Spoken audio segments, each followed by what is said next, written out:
Imagine you're at a Japanese restaurant, glancing through the menu with endless options: fresh fish, rice, seaweed, soy sauce, wasabi.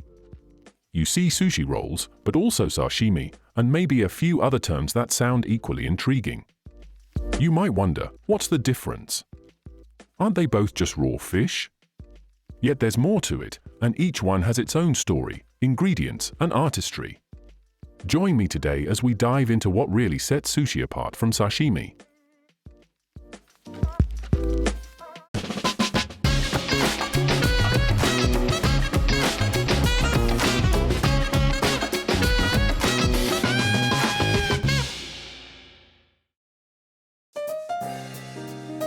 Let's start with a bit of history to understand how both sushi and sashimi came about. Sushi and sashimi are cornerstones of Japanese cuisine, but they actually have quite different origins. Sushi's roots go back to ancient Japan, where it began as a way of preserving fish by fermenting it in rice. In those times, people used rice to ferment the fish, and the rice itself was often discarded. Over centuries, this evolved, especially in the Edo period in Japan, when sushi started looking more like what we know today, a vinegared rice paired with fresh fish or vegetables. On the other hand, sashimi has a simpler history.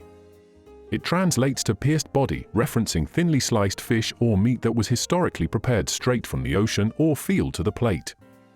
It was traditionally considered a delicacy, meant to be enjoyed in its purest form without many additional ingredients or flavors. Next, let's break down the ingredients and preparation styles that define sushi and sashimi. Contrary to popular belief, sushi isn't always raw fish.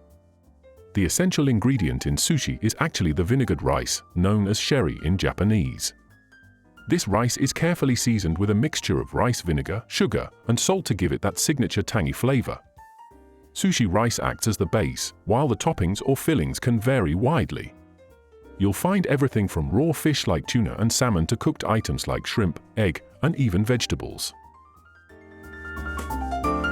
In sushi preparation, the rice is just as important as the fish or other ingredients, if not more so. Each grain should be perfectly sticky yet separate, creating an ideal texture. Sushi rice undergoes precise preparation, from rinsing to cooking and seasoning, and is sometimes hand-pressed or rolled with the fish or toppings. Sashimi, on the other hand, has only one primary focus: the fish or meat itself. There's no rice involved, and it's served completely on its own with minimal additions. The fish in sashimi is often served raw, thinly sliced to create a delicate texture that enhances the natural flavors. Chefs carefully select each piece of fish, and their skill in slicing each piece can make a huge difference in the dining experience. Since there's no rice or additional base, sashimi relies entirely on the freshness, quality, and cut of the fish. That's why you'll often see sashimi served at higher-end Japanese establishments, where they take extra care in sourcing and slicing premium fish.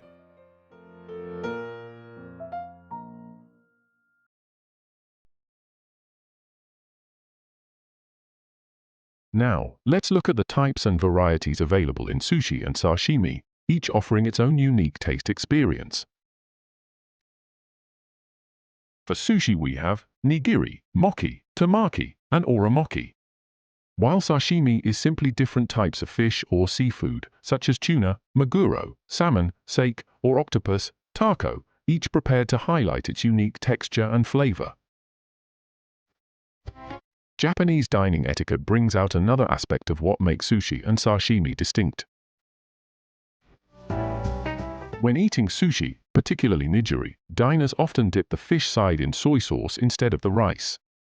The idea is to let the fish absorb just a hint of saltiness, rather than soaking the rice, which could overpower the flavors.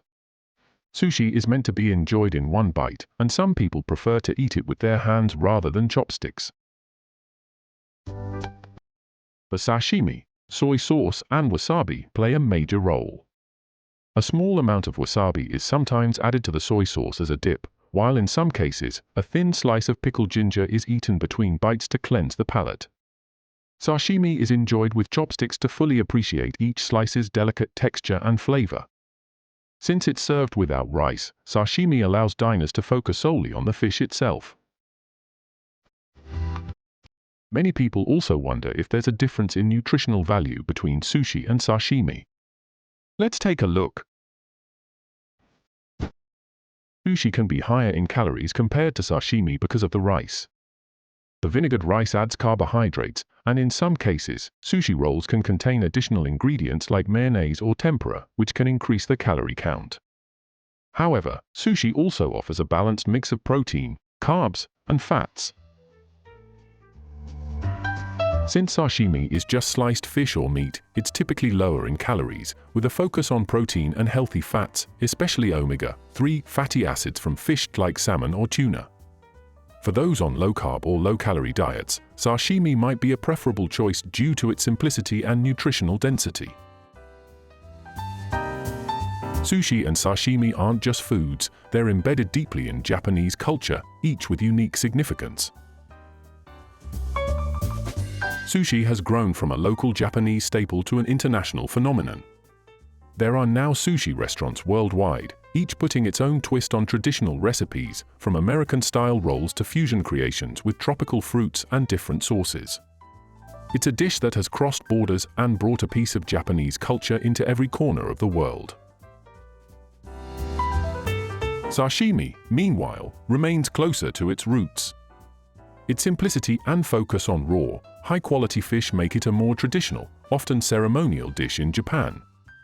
Sashimi is considered an art form, showcasing the skill of Japanese chefs who can present even the simplest slice of fish with elegance and respect for the ingredient.